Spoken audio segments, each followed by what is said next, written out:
Welcome to Gurukulam IAS. TNUSRB PC exam வந்து இந்த ஆகஸ்ட்டில் வந்து நோட்டிஃபிகேஷன் வரதுக்கு வாய்ப்புகள் இருக்குது. இது அடிப்படையாக வச்சு நம்மளுடைய குருகுலம் ஐஏஎஸ் அகாடமி மூலமாக ஸ்பெஷல் பேட்ச் வந்து நம்ம லான்ச் பண்ண போகிறோம். கிட்டத்தட்ட 30 டெஸ்ட்டு 4500 கொஸ்டின் 6 to 10th வரைக்கும் ஃபுல்லாகவே கவர் பண்ணிருப்போம். வித் ஸ்ட்ராட்டஜிக்கேவும் உள்ளார கவர் பண்ணிருப்போம். சரிங்களா? இது வந்து லைவ் அண்ட் ரெக்கார்டடாக ஆன்லைன் கிளாஸஸ் கொடுக்க போகிறோம். PDF material, PDF test questions with discussion, இது எல்லாம் சேர்ந்த ஒரு காம்போ சீப் அண்ட் பெஸ்ட்டாகவே உங்களுக்கு கொடுக்குறதுக்கு நம்ம டீம் தயாராக இருக்குது. தொடர்ச்சியாக நம்மளுடைய யூடியூப் சேனலை ஃபாலோ பண்ணுங்கள். டிஸ்கிரிப்ஷனில் உள்ள டெலகிராம் சேனலை ஜாயின் பண்ணுறது மூலமாக அடுத்தடுத்த அப்டேட் என்னங்கிறத தெரிஞ்சுக்கலாம். ஸோ நாம் இன்றைக்கி இந்த வீடியோவில் என்ன பார்க்க போகிறோம் அப்படின்னா, வேதியியல் பகுதியை எப்படி அணுகுவது.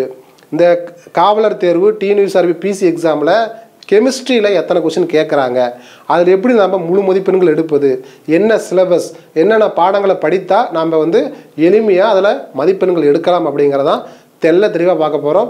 இதுக்கு முன்னாடி நம்ம polity, history, geography, economy, psychology and physics இது எல்லாத்தையும் நம்ம தனிப்பட்ட முறையில் ஒவ்வொரு வீடியோவாக போட்டிருக்கோம். மறக்காமல் எல்லா வீடியோவுமே பாருங்கள். நோட் எடுத்து நான் சொல்கிற விஷயங்கள் எல்லாத்தையும் நோட் பண்ணுங்கள். நான் சொல்கிறத மட்டும் ஃபாலோ பண்ணுங்கள். 100% வெற்றி. சரிங்களா? ஸோ அப்போ இதில் நம்ம என்ன பார்க்க போகிறோம் அப்படின்னா, காவலர் தேர்வில் கெமிஸ்ட்ரி. சரிங்களா? இந்த கெமிஸ்ட்ரியிலேருந்து உங்களுக்கு என்னென்ன கேட்குறாங்க புரியுதுங்களா? இப்போ 2023 பிசி ஒரு எக்ஸாம் நடந்திருக்கு, 2022 பிசி எக்ஸாம் நடந்திருக்கு. இந்த 2 எக்ஸாம்லேயுமே கெமிஸ்ட்ரி ஓரியன்டாக என்னென்ன எத்தனை கொஸ்டின் கேட்டிருக்காங்க, எந்த தலைப்புலேருந்து கேட்டிருக்காங்க, அந்த தலைப்பு ரிப்பீட்டடாக வருதா இல்லை வித்தியாசமாக இருக்கா. ஸோ ஓகேங்களா, நம்மளோட ப்ரிப்பரேஷன் என்ன பண்ணணுங்கிற ஒரு தெளிவான ஒரு அனாலிசிஸ் தான் நம்ம இந்த வீடியோவில் ஃபுல்லாக பார்க்க போகிறோம். சரிங்களா? ஸோ ஃபஸ்ட்டு பாருங்கள், 2023 பருப்பொருட்கள் அப்படிங்கிறதுலேருந்து மட்டும் 3 கொஸ்டின் கேட்டிருக்காங்க. நல்லா நோட் பண்ணிக்கிங்க. பருப்பொருட்கள் அப்படிங்கிற ஒரு ஏரியாவிலிருந்து 3 கொஸ்டின் கேட்டிருக்காங்க. வேதியியல் எதிர்வினைகள்லேருந்து ஒரு கொஸ்டின், பெட்ரோலியத்திலிருந்து ஒரு கொஸ்டின், அதேமாதிரி பாலிமர் நெகிழியிலிருந்து ஒரு கொஸ்டின் கேட்டிருக்காங்க. சரிங்களா? ஸோ அப்போ வந்து பார்த்திங்கன்னா இந்த பருப்பொருட்கள், வேதியியல் எதிர்வினைகள், பெட்ரோலியம், பாலிமர் இதெல்லாம் டாபிக் பார்த்துக்குங்க. இதெல்லாம் கெமிஸ்ட்ரியில் ஒரு முக்கியமான டாப்பிக்காக அவங்க என்ன பண்ணிருக்காங்க, 2023 ஃபுல்லாக கொஸ்டின் கேட்டிருக்காங்க. கெமிஸ்ட்ரியிலேருந்து மட்டும் 6 கொஸ்டின் வந்து கேட்டிருக்காங்க. எத்தனை கொஸ்டின்? 6 கொஸ்டின் கேட்டிருக்காங்கிறத புரிஞ்சுக்கிங்க. 2023 2022 பொறுத்த வரைக்கும் மூலக்கூறுகளிலிருந்து ஒரு கொஸ்டின், மாலிகுல்ஸ். சரிங்களா?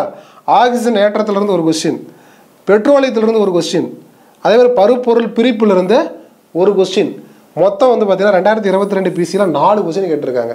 அப்போ 2022 4 கொஸ்டின், 2023 6 கொஸ்டின், குறைஞ்சது ஒரு 4 to 6 கொஸ்டின் வந்து கேட்டுக்கிட்டு இருக்காங்கிறத புரிஞ்சுக்கிங்க.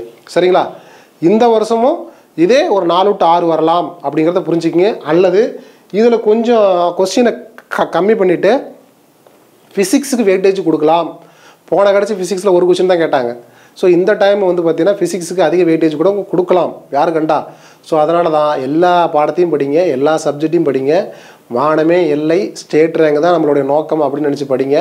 அப்படின்னா தான் நீங்கள் 70 கொஸ்டினுக்கு ஒரு 68, 67, 65 போட்டு என்ன பண்ண முடியும், ஒரு டாப் ரேங்கை உங்களால் செக்யூர் பண்ணிக்க முடியும். சரிங்களா? ஸோ அப்போ இது ஃபுல்லாக பார்க்கும்பொழுது இதில் ஏதாவது வந்து பார்த்தீங்கன்னா ஒரு காமனாக இருக்குதான்னு பார்த்தீங்கன்னா, பாருங்கள் பருப்பொருட்கள், இங்கேயும் பார்த்தா பருப்பொருட்கள் பிரிப்பு, இங்கே பாருங்கள் பெட்ரோலியத்திலிருந்து ஒன்று, இங்கேயும் பெட்ரோலியத்திலிருந்து ஒன்று. சரிங்களா?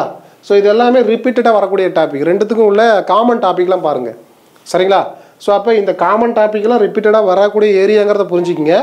இதை தாண்டி இதில் இல்லாத பகுதிகள், இது ரெண்டுலேயுமே இல்லாத பகுதிகள் இருக்குல்ல கெமிஸ்ட்ரியில், அது எல்லாத்தையுமே எக்ஸ்ட்ரா படித்து வச்சுக்கிங்க. அது 2025 வரதுக்கு வாய்ப்புகள் இருக்குது. சரிங்களா?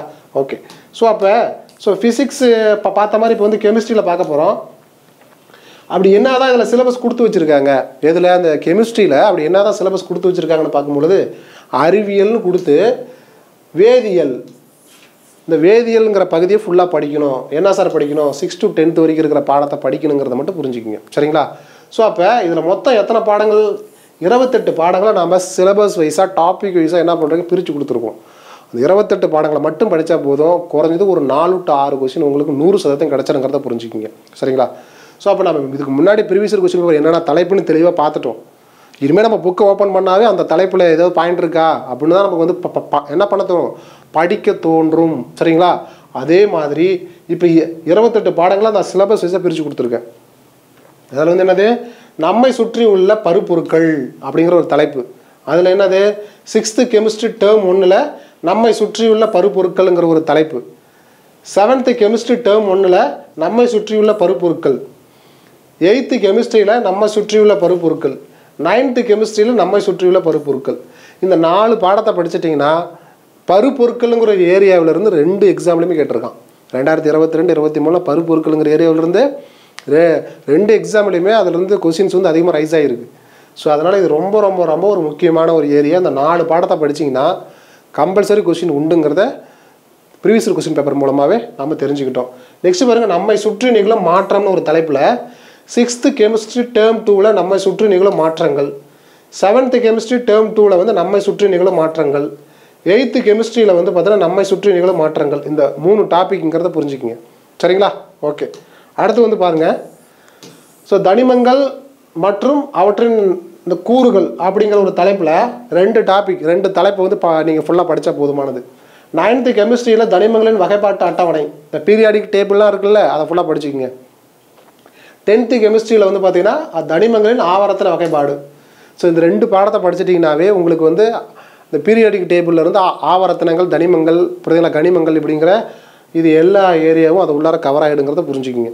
நெக்ஸ்ட் வந்து பாருங்கள், அமிலங்கள், காரங்கள், உப்புக்கள் மற்றும் அதனோட தொடர்புடைய பொருட்கள். இப்போ இந்த வருஷம் வரக்கூடிய பிசியில் அமிலங்காரம் உப்புலேருந்து கொஸ்டின் கேட்கறது வாய்ப்புகள் இருக்குது. ஏன்னா லாஸ்ட் 2 இயர் அதை பற்றி பெருசாக ஃபோக்கஸ் பண்ணல.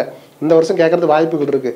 8th கெமிஸ்ட்ரியில் அமிலங்கள் மற்றும் காரங்கள், 9th கெமிஸ்ட்ரியில் அமிலங்கள், காரங்கள், உப்புக்கள், இந்த 2 பாடங்கள் வந்து அதிலிருந்து என்ன பண்ணிருக்காங்க, கேட்டிருக்காங்க அப்படிங்கிறத புரிஞ்சுக்கிங்க. இந்த 2 பாடத்தை மட்டும் முடிச்சுட்டுனா போதுமானது. ஆசிட்டு, பேஸு, சால்ட் இந்த ஏரியாவிலேருந்து கம்பல்சரி கொஸ்டினை தட்டி தூக்கிடலாம். அடுத்து பாருங்கள், அன்றாட வாழ்வில் வேதியியல். சரிங்களா? லைஃப்பில் வந்து அந்த கெமிஸ்ட்ரி வந்து எந்த அளவுக்கு வந்து ஒரு இம்பேக்ட் பண்ணுது அப்படிங்கிறது. 6th கெமிஸ்ட்ரியில் வந்து டேர்ம் 3ல் அன்றாட வாழ்வில் வேதியியலுங்கிற ஒரு பாடத்தை மட்டும் படித்தா போதுமானதுங்கிறத புரிஞ்சுக்கிங்க. சரிங்களா? ஓகே. ஸோ அதுக்கப்புறம் வந்து பார்த்தீங்கன்னா 7th கெமிஸ்ட்ரியில் டேர்ம் 3 அன்றாட வாழ்வில் வேதியியல். ஓகேங்களா? அதில் மொத்தம் 4 பாடம் இருக்கட்டுக்கு. நெக்ஸ்ட் வந்து 8th கெமிஸ்ட்ரியில் அன்றாட வாழ்வில் வேதியியல், 9th கெமிஸ்ட்ரியில் பயன்பாட்டு வேதியியல். சரிங்களா? இது மொத்தம் 4 பாடத்தை வந்து சேர்த்திங்க அப்படின்னாவே உங்களுக்கு வந்து என்ன, அது அன்றாட வாழ்வில் வேதியியல் லைஃப்பில் வந்து பார்த்தீங்கன்னா அது கெமிஸ்ட்ரி கெமிக்கல் வந்து எந்த அளவுக்கு இம்பாக்ட் பண்ணுது அப்படிங்கிறத வந்து நம்ம ஃபுல்லாக தெரிஞ்சுக்கலாம். அதுலேருந்து ஒரு மார்க்கு. நெக்ஸ்ட்டு பாருங்கள், காற்று, ஆக்சிஜனேற்றம் மற்றும் ஒடுக்கம். ஆக்சிஜனேற்றத்துலேருந்து ஒரு கொஸ்டின் கேட்டிருக்காங்க, நம்ம ப்ரீவியஸ் கொஸ்டின் பேப்பரில் பார்த்தோம். அப்போ 6th கெமிஸ்ட்ரி டேர்ம் 2ல் வந்து காற்று, 8th கெமிஸ்ட்ரியில் வந்து காற்று இப்படிங்கிறத கொஞ்சம் புரிஞ்சுக்கிங்க. சரிங்களா? இந்த 2 பாடத்தை படிச்சிங்கனாவே காற்று, ஆக்சிஜனேற்றம், ஆக்சிஜன் ஒடுக்கம் இது எல்லாத்தையும் ஃபுல்லாக தெரிஞ்சுக்கலாம். நீரில் வந்து பார்த்தீங்கன்னா 6th கெமிஸ்ட்ரியில் டேர்ம் 3ல் நீர், 8th கெமிஸ்ட்ரியில் நீர். இந்த வாட்டர் பேஸ் பண்ணி நீங்கள் ஃபுல்லாக தெரிஞ்சுக்கணும் அப்படின்னா இந்த 2 பாடத்தை மட்டும் படித்தா போதும். கொடுத்துருக்க தலைப்பை மட்டும் படிங்க, வேறு எதுவும் தேவையில்லை. சரிங்களா? வேதி பிணைப்பு, பிஹெச் மதிப்பு கம்பல்சரி. இதிலிருந்து இப்போ 2025 கொஸ்டின் கேட்கறதுக்கு வாய்ப்புகள் இருக்குது. 9th கெமிஸ்ட்ரியில் வேதி பிணைப்புன்னு ஒரு பாடம், 10th கெமிஸ்ட்ரியில் வேதி வினைகளின் வகைகள் அப்படிங்கிற ஒரு பாடம். இந்த 2 பாடத்தை முடிச்சிங்கனாவே என்னது, வேதி பிணைப்பு, பிஹெச் மதிப்பை வந்து தெளிவாக நீங்கள் புரிஞ்சிக்கலாம் அப்படிங்கிறத புரிஞ்சுக்கிங்க. சரிங்களா? அணு அமைப்பு. என்னது, அணு அமைப்புங்கிறது வந்து பார்த்தீங்கன்னா மொத்தம் ஒரு 4 பாடம்.